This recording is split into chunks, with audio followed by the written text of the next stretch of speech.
Salut à toi qui veux reprendre le contrôle de ta vie, ici c'est René Zorilla et aujourd'hui je voudrais te parler du syndrome de l'imposteur. Le syndrome de l'imposteur, qu'est-ce que c'est? Donc c'est une sensation qu'on va avoir quand on va s'exposer, quand on va avoir tendance à sortir de sa zone de confort et on va s'exposer à quelque chose, on va commencer à croire que on n'est pas assez ci, on n'est pas assez ça. Et alors du coup on va avoir peur parce qu'on a des doutes sur nos capacités et on va avoir peur que quelqu'un qui, dans notre esprit, sait plus que nous, va nous exposer et va se rendre compte qu'on n'est pas aussi bon qu'on le prétend et qu'on va se faire gauler. Et alors et alors après là on va partir dans le fantasme, hein, chacun, on va être ridiculisé, on va ci, on va ça, et donc tout ça va partir du fantasme. Mais donc le syndrome de l'imposteur, c'est la croyance que on n'est pas assez bon pour faire certaines choses, et donc on a peur de se faire attraper. Donc, je vous avais fait une vidéo quand j'étais au Pérou sur on n'a pas besoin d'être un expert pour faire les choses. Et j'avais trouvé cette phrase-là qui m'avait fait rire, c'est que on est toujours le con de quelqu'un, mais donc on est toujours l'expert de quelqu'un. Ça veut dire que on va toujours pouvoir parler à partir de notre niveau. Notre niveau va toujours être un niveau élevé par rapport à quelqu'un qui s'y connaît pas. Et en réalité ici, pour travailler sur le syndrome de l'imposteur, le mélange que moi dans ma pratique je fais entre la thérapie et le coaching va super bien fonctionner parce que cette peur de se faire ridiculiser, humilier, gauler, exposer, quel que soit le terme que la personne qui a ce syndrome-là va utiliser parce que ça va être par rapport à son fantasme, à ce moment-là, ça va être super parce que on va travailler une partie avec le tapping on va tapoter sur tout ce qui nous retient et tous les fantasmes qu'on se crée parce que le syndrome de l'imposteur, c'est une peur. Je vous ai fait 2 vidéos, je crois, sur la peur, où je vous explique que la peur, c'est quoi? Au fait, on n'a pas peur on va pas avoir peur du serpent, on va pas avoir peur de l'araignée, on va pas avoir peur de la hauteur, on va pas avoir peur de l'avion, mais on va avoir peur du fantasme qu'on va se créer par rapport à ça. Donc ici, en réalité, je vais pas avoir peur de faire ce que j'ai à faire. Je vais avoir peur de ce que je vais imaginer si quelqu'un me gaule ou si quelqu'un qui est plus élevé que moi me critique ou quoi que ce soit. Donc c'est le fantasme qu'on se crée. À partir du moment où on peut se libérer du fantasme, eh bien on a la voie ouverte pour faire juste ce qu'on a à faire. Et c'est cette manière de se mettre énormément de pression ou cette manière d'avoir peur de se faire humilier, elle vient de quelque part. Hein, on n'est pas né avec ça. Hein, quand on était bébé, on sort pas avec le syndrome de l'imposteur en disant j'ai un peu peur de sortir parce que si je sors pas dans le bon sens, on va me juger parce qu'il y a l'obstétricien ou quoi. Non, c'est quelque chose qu'on apprend à un moment ou un autre. Et donc avec le Faster EFT, avec le tapping, on va revenir au moment où c'est arrivé, au moment où on a commencé à mettre tout ça en place. On va tapoter sur le fantasme, hein, je vais toujours demander, ok, qu'est-ce qui pourrait arriver de pire? Voilà, tu sors ton truc, qu'est-ce qui pourrait arriver de pire? Et les gens ont toujours cette image-là du pire, parce que c'est ce que notre inconscient fait quand on sort de notre zone de confort. Il va lui aller voir le pire qui puisse arriver pour s'y préparer. C'est comme ça que fonctionne notre inconscient. Je vais faire une autre vidéo sur le fonctionnement de l'inconscient. Si je l'ai déjà fait, mais je la mettrai en lien ou alors vous la verrez bientôt sur ma chaîne YouTube ou Facebook. Et donc, on va tapoter sur ce fantasme parce que ce fantasme, c'est pas vrai. 99,99% du temps, c'est jamais arrivé.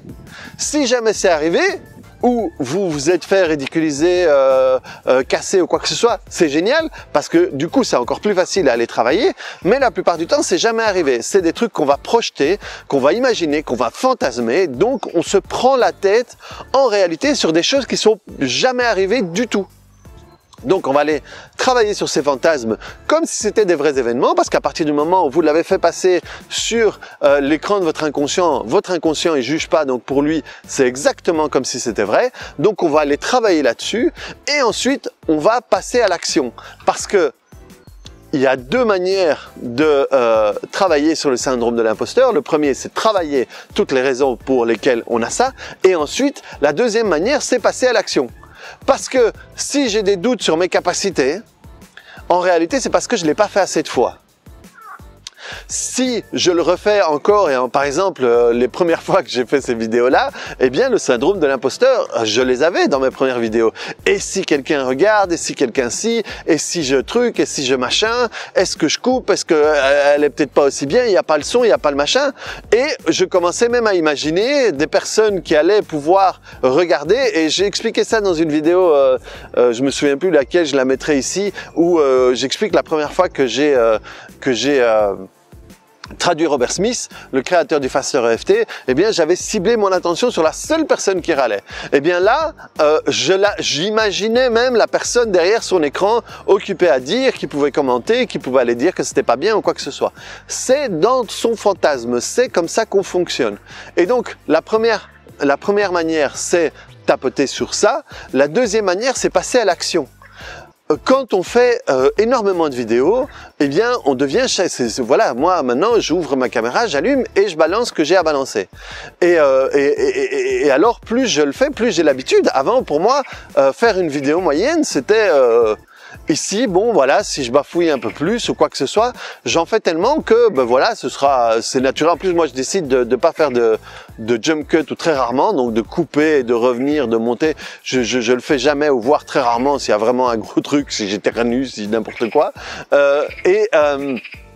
Mais donc, le fait de passer à l'action va aussi vous aider à passer au-delà du truc. Si j'ai peur de pas être assez bon quand je cuisine, si je cuisine tous les jours, eh bien après, au bout d'un moment, eh bien je sais que je sais cuisiner ce que je veux cuisiner et j'ai aucun problème là-dessus. Parce que c'est la boucle de, comment est-ce qu'ils appellent ça, compétence et confiance. Confiance, ça veut dire que quand j'ai des doutes, plus je vais le faire, plus je vais apprendre à le faire, plus je vais me sentir bien en le faisant, plus je vais me sentir en confiance, donc moins j'aurai de doutes. Et donc c'est la boucle, je crois, confiance, compétence ou un truc du style.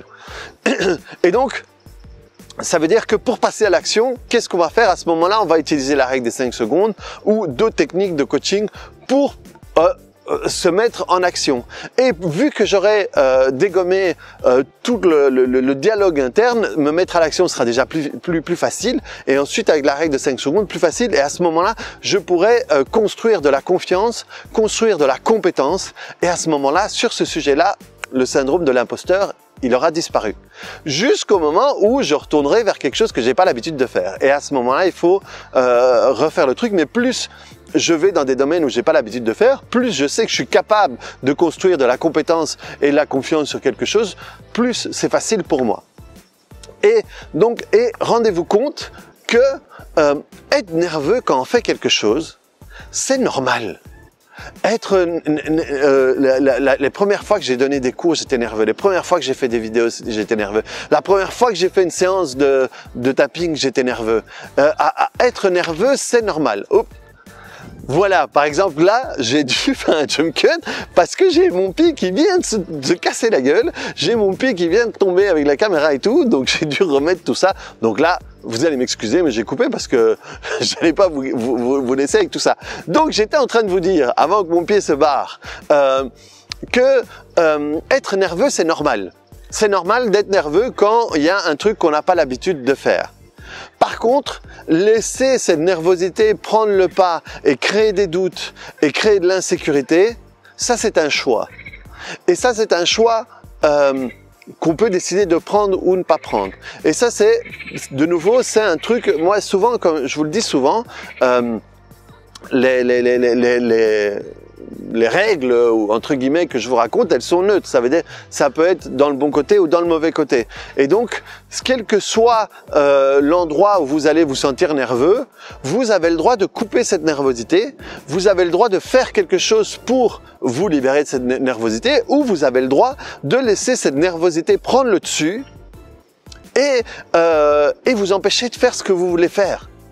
Et ça, malheureusement, vous n'allez pas apporter au monde ce que vous êtes capable de faire, tout ce que vous pouvez donner, et ça, c'est super dommage.